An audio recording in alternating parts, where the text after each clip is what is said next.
Dr. Senevi, to begin with, would you agree that there has been a tremendous spike in COVID cases in Nagaland, which we had in May 21st, we had about 3 cases, then it jumped to, by June ending, to over 400. And today, as of July, and it has shot up again to 1,600 plus. So can you briefly explain what are the probable causes that you think is responsible? COVID-19, as you know, is it's an unstoppable situation. No government under the sun has been able to control it or to stop transmission. And therefore, the reason why we were not affected by it for some time was because of the very strict lockdown and total restriction of anybody coming in. And then I think, as everybody knows, as the number of returnees came in, we started testing all those and we found them positive. And it is humanly impossible to have restricted any of them from transmitting it into the community. The transmission is so fast and human behavior the way it is impossible to control it. Even the most disciplined people in the world, like the Japanese and Swiss and things like that, are not able to control it. So in our situation, it's not very surprising that it spread so much. Now, this is important, the period of infectivity and transmission.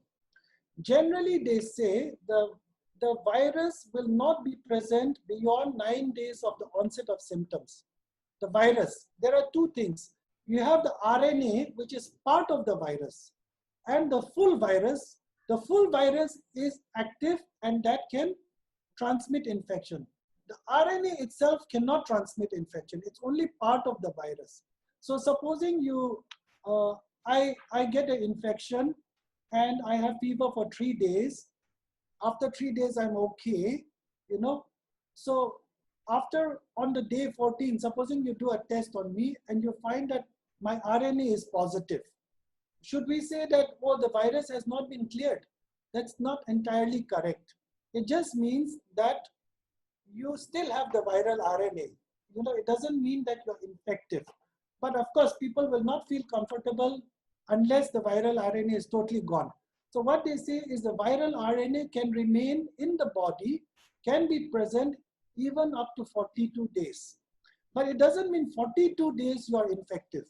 You're possibly infective only for about 2 weeks or something like that. Now this is very important. That person Rajaram who went to Guwahati, they found his RNA test positive even after a certain amount of time. He was already well. Most likely he was non-infective, but his RNA, that's the part of the virus that can remain in the body for a long time. Now, generally, it takes about 10 days after the onset of symptoms to be able to go home if they're doing well. Currently, we have some of our staff, we've admitted them in the COVID isolation ward. And, most of them, actually, they are almost asymptomatic now. They all had a bit of sore throat, mild fever, a bit of body aches. Now, almost all of them are almost okay, and then they're just getting bored sitting, So they're all young people, so they will all definitely clear. And at the end of 14 days, we can retest them or we can do the antibody test. And we have the antibody test in our hospital. And if you do the antibody test, most likely it'll be positive. Now, the thing is, when people say, oh, but this neutralizing antibody, it is, it goes down, it becomes less and less and less over time, and it is not sustained. When they say that, they are just telling what is normally expected. No antibody in the body is going to remain. Every antibody response to any virus or any infection will always start, they'll have a peak, and then it'll come down slowly, and some will become completely disappear. Some will have a very low level of levels in the body for a very long time to come. For example, hepatitis C antibody. Once you've been infected, we detect the antibody even now. After 10 years also, you might still have the antibody. But does it mean it is protective? No, it is not protective. But in the COVID situation, most likely it is protective, or they call it neutralizing antibody. So that is a little bit of a better, that gives us some hope. Because HIV, there's an HIV antibody, but it is not protective. No. But in the COVID situation, most of the experts feel that it is protective. Now, when they develop the vaccine, we'll have to see, the vaccine will target, it's trying to produce various antigens, and it has to produce antibodies to respond to one or two of those antigens. Which antibody response is the best? That is up to the vaccine. Now, if you look at the spectrum of illness severity, 81% are asymptomatic. Mild to moderate about 14%, and severe is only about 5%. So the asymptomatic ones, which will be the majority of those walking around, they'll be the carrier of the disease and they will not show any sign of the illness. And these are the ones who can spread the infection to others. What I feel is, people who, like, one of the reasons why I would think it might be happening in our own place is, people, they sit together, they eat, together. So when you eat together, you can't eat with your mask on. So invariably, there will be much more close contact, but there's several other ways of transmission. So moderate for about 14% and severe 5%. And this 5% can be quite severe, and that's where the majority of the deaths take place. Now the symptoms, when you look at the symptoms, it is actually the same as in any other viral infection. There's absolutely nothing which differentiates COVID from non-COVID viral infections. Even the loss of smell or taste, which people say, it is also there even in even normal viral illnesses. I've had lots of times when I lost my sense of smell or taste. That wasn't COVID. Now, how many times I've had it? Diarrhea, tiredness, body aches, these are all, very, very common. So there's nothing to differentiate COVID between non-COVID viral infections.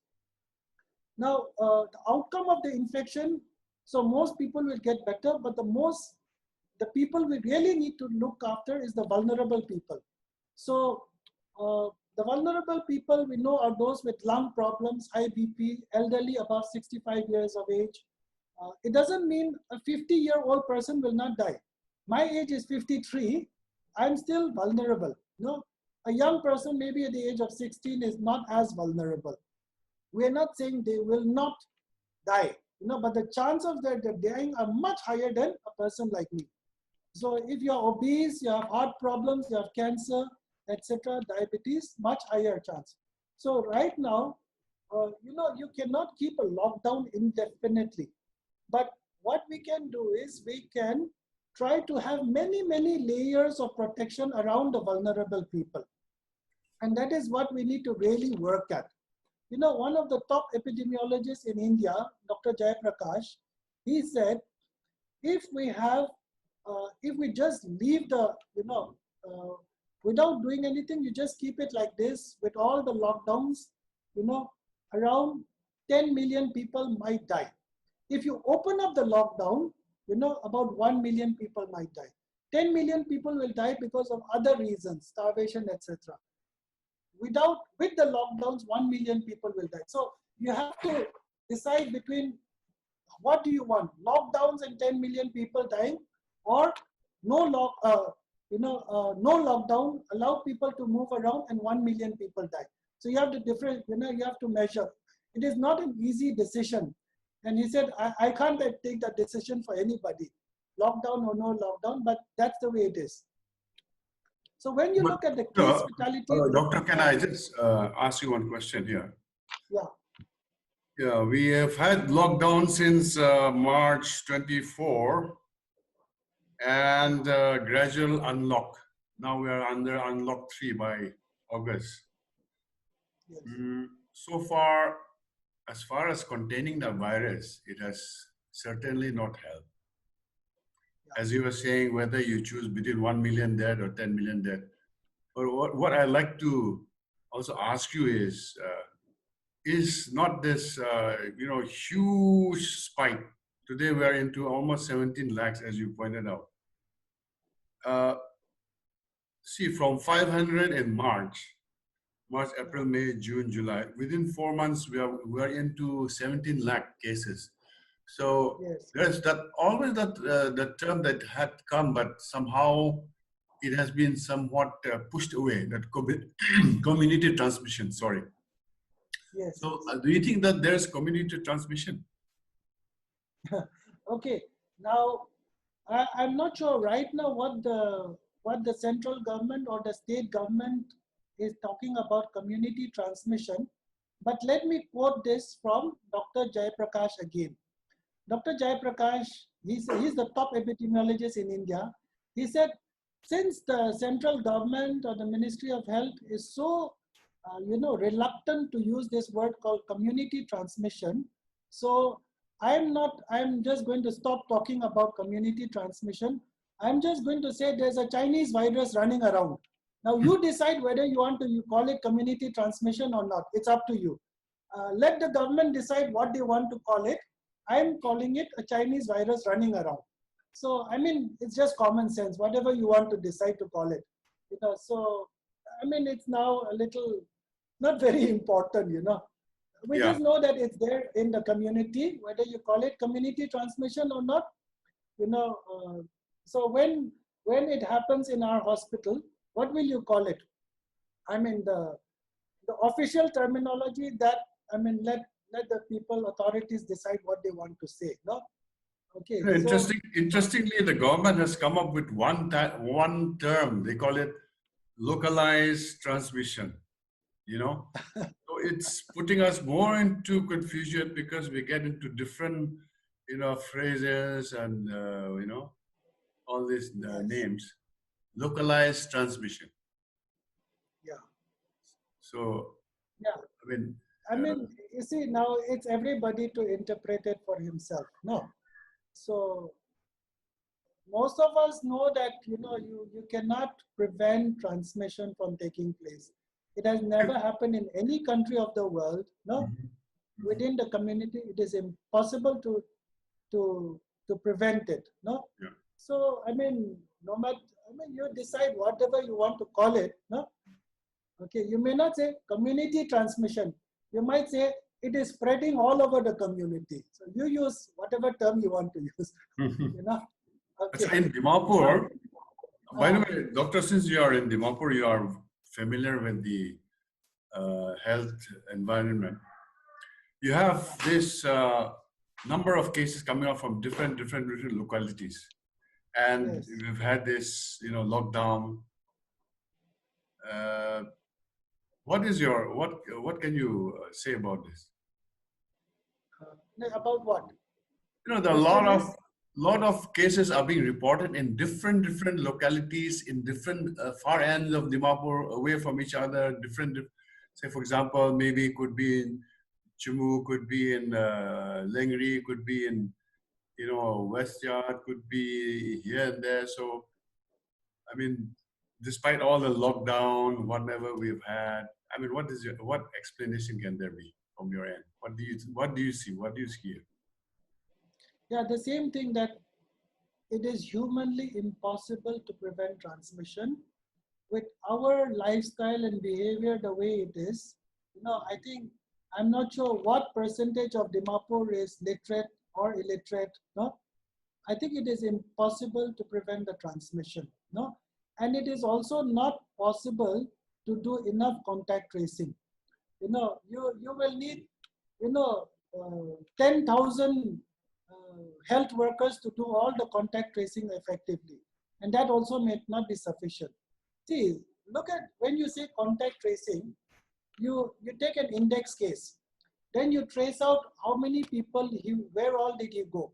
He went to the market, he was in an office, he went to this place. No, Now how can you trace all the people in the market? In one building you can say, in one office building you can say it. No, these are the number of people. But in a market, it is impossible. And then supposing you are able to say, he met 10 people, and you forget to put the 11th person or the 12th person. You check for 10, and the 11 and 12 will spread it. No. And they will, before you have even finished this site, they would have spread it to 10 more people or 30 more people. And those 30 will spread it to 1,000 more people.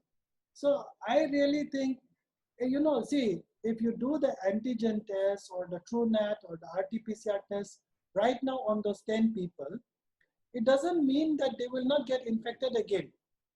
Or you have checked them, they are negative, supposing. No, it could be that they're still in the incubation period. No. So you have tested them, okay, after 5 days you have tested them because that's the average time. But some people can get it after 8 days. Now on the 6th or 7th day, they might manifest again. Will you go and test them again? No, it is humanly impossible. Financially also, it's not possible. Now, I want to show you one slide after this. It is financially not possible. The cost of one TrueNat test is 1,350. If you do 100 tests, it's going to be 1,35,000. That into 30 days is going to be almost 40 lakhs. 40 lakhs, just to do the contact tracing of, one person. And then 40 lakhs, you keep doing that. You see, I'll tell you, the whole 2,000 crores of Nagaland budget you put into a BSL lab, you will not be able to sustain it financially. It's impossible. No government can sustain it. And definitely Nagaland, which we're the most underdeveloped state, we cannot bear that expense, even for a TrueNat. RT-PCR costs about 3,500 per test. If you're going to do 100 tests, it is 3 lakhs, 3.5 lakhs already per day. Multiply it into 30 days. No, I mean, it's not possible. No. So the only way we can do is, of course, you keep doing the TrueNat, whatever, but sometime or the other, the system is going to break down. So we will just, I feel the best thing is protect the vulnerable, the elderly as much as possible. Make layers and layers and layers of protection around them. Make sure they get their food, make sure they get whatever they require.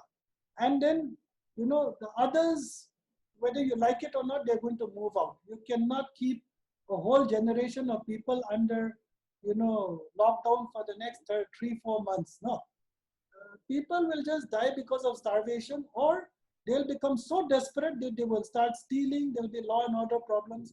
They'll go all around and start fighting, and it's going to be worse than the lockdown. So I mean, I feel we have to be sensible to some. It's not an easy decision. No government can say, okay, we are opening up freely, everybody move around, get infected. No responsible government will say like that. But finally, they have to take a decision, either lockdown or no lockdown. And we all have to, it's a combined problem. It's not a government problem. It's a combined problem. We all have to face it together. So I just want to say something about the case fatality rate. They say approximately it's about 3% worldwide. In India, it was 0.5 to 10% in India. Now, I just look at some numbers, and they say in Assam it is 0.25%, and in Gujarat is 4.81%. Right now, this is the average total. The average case fatality rate in the whole country is 2.62%. Now, this number is a very misleading kind of statistics, because when you look at it, what is Nagaland's figure today as of 1st of August? What is Nagaland's figure?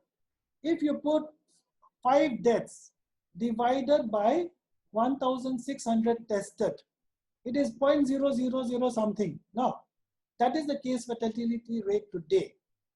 So is Nagaland better than Assam? Is it better than Gujarat? You might say, yes, it's better because it's 0.05 or zero point 0 something right now. But as if you, so what is the case fatality? Initially, when people said, oh, all our returnees are coming back and we have like 62% recovery rate, and it's getting better. Actually, then they were saying, oh, are Nagas more stronger? Is it because of Akuli, something in our immune system? It's not at all like that. It's just because they were, so what does this rate depend on?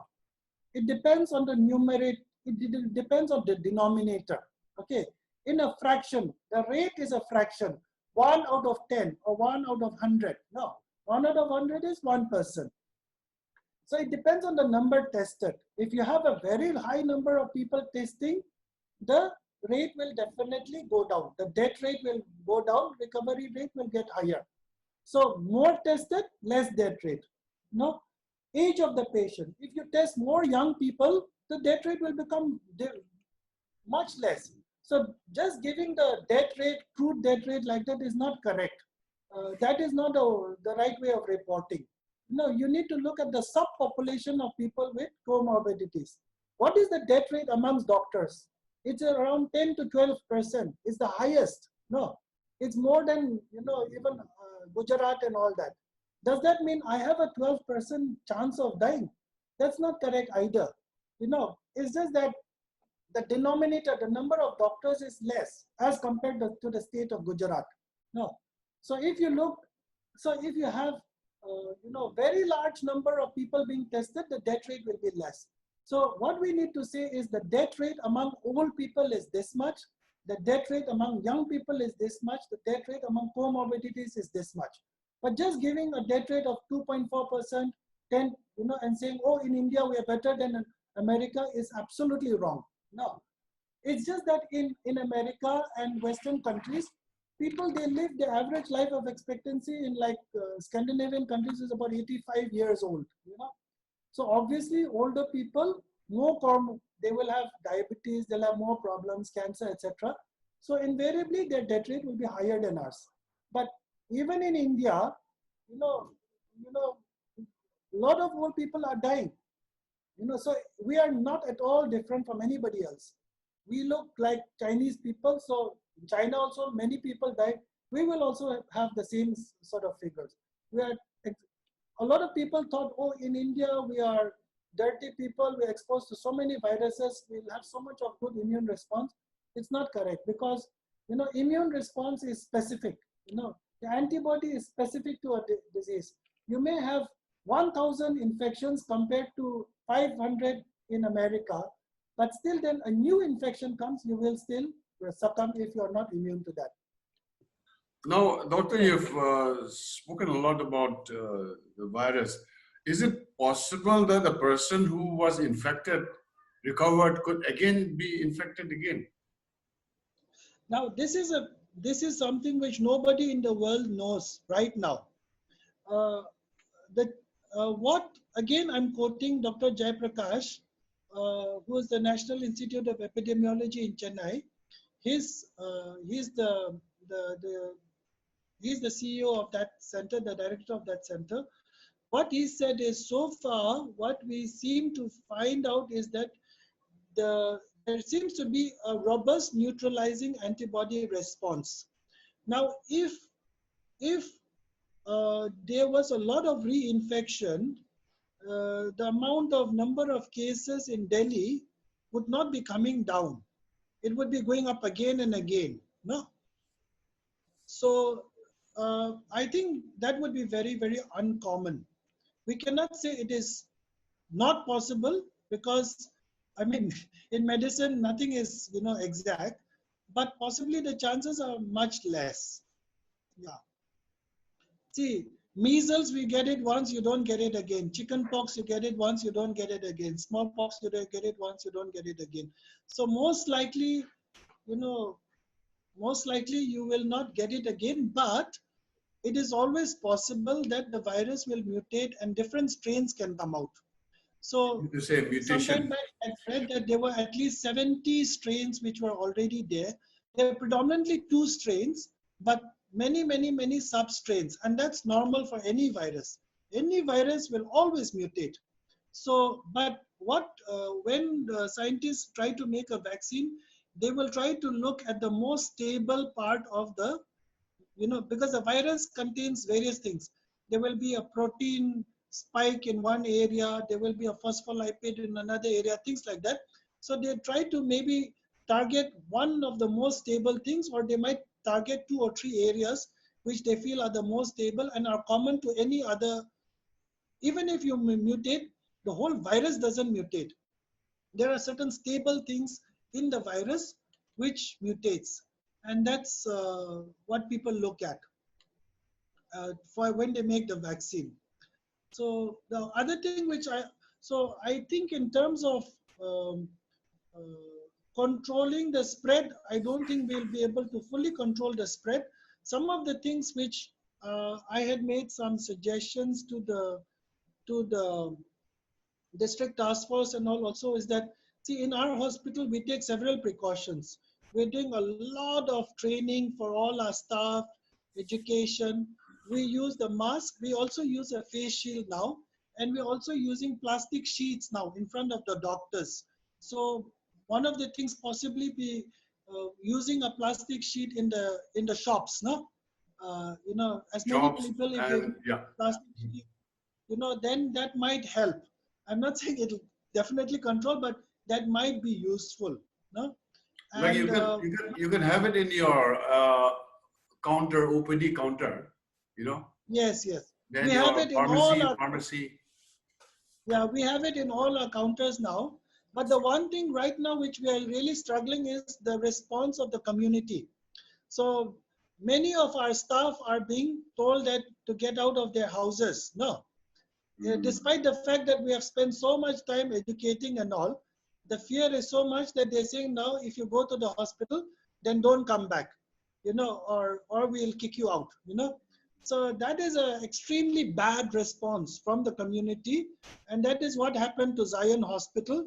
They treated them very badly. With Eden Hospital also they treated them badly like that. So if you keep doing like that, then I mean, you'll have nobody, you know, True. you can't go that way. No, that's a very sick response. Right. And that's happening all over the place.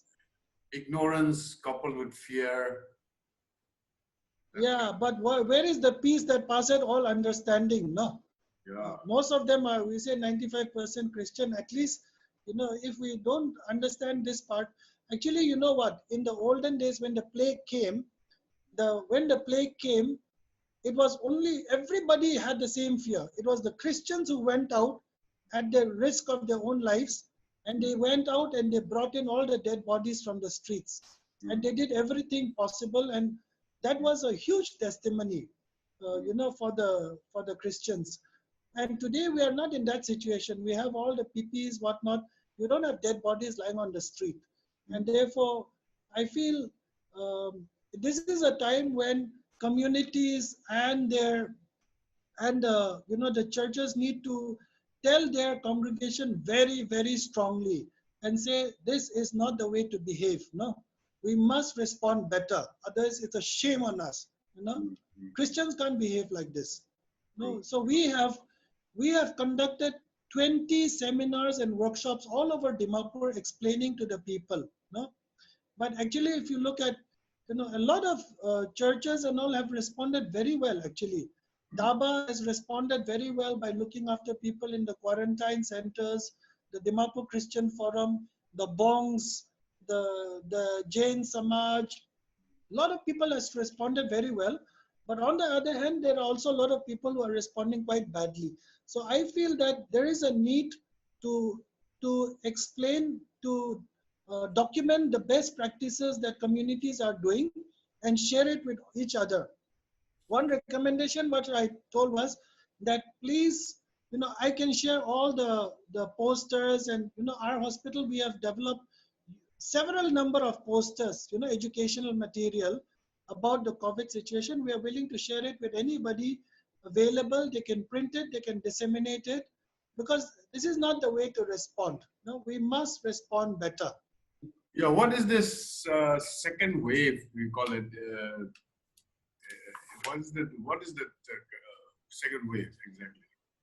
Is it in See, the it's form like of? this. Yeah. See, it's like this. In Wuhan, how did the pandemic start? The pandemic started by one person. One person infected the whole world. Now, which means if you keep protecting all of, if you keep lockdowns continuously and control everywhere, and after you release the lockdown, there will still be quite a lot of people who are vulnerable. One person comes in, he will infect everybody again, and it is impossible to stop that. I mean, in 20 lakh people, how can you monitor all 20 lakh people at 24/7? It's impossible. So second wave, third wave will continue to happen as long as we keep these lockdowns like this. Now it'll come down, where they'll say plateau, but because we still have a vulnerable people, no? So a population, supposing I am not exposed, for the next 3 months, I'm not exposed.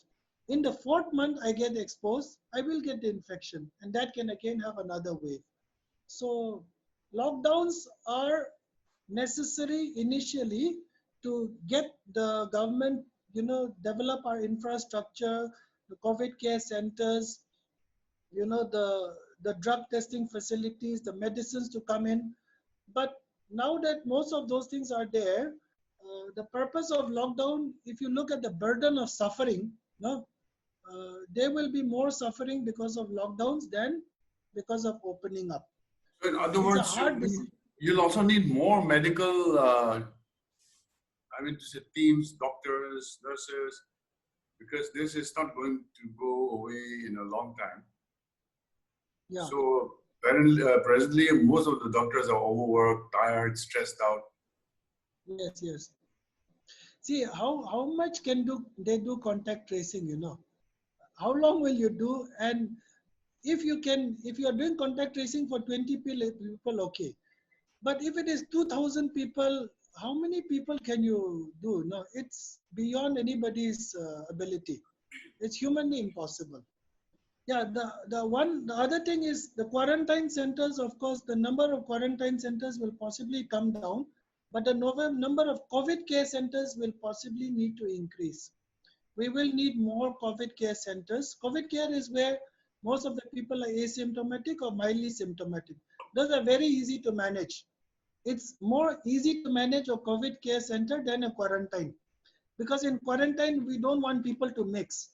In COVID care, everybody is positive, so we are not worried. Now, even if they mix, it's not bad. And they're not really very sick, they're just mild. So you just check them once in the morning, one in the evening, just put a WhatsApp group, check how are you doing, give them their food, it's okay. So we may need more COVID care centers, and that's a more reasonable way of going. So I think quarantine centers, we will still need a few, but many of them have, of course, closed down. Yeah. No, But COVID care centers, I think we will require for quite some time to come. I'm not sure how long, but we will need. What do you think about the state government's planning strategy in containing COVID so far?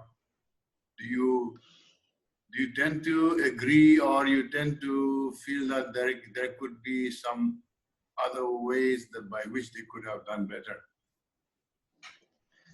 Yeah. So the thing is, if I answer your question, no, then You won't be in trouble. yeah, then I'll be in trouble. Okay. So generally, I've learned to see how diplomats normally answer. No, they never answer the question directly. So they will go round and round and round, and then they'll answer.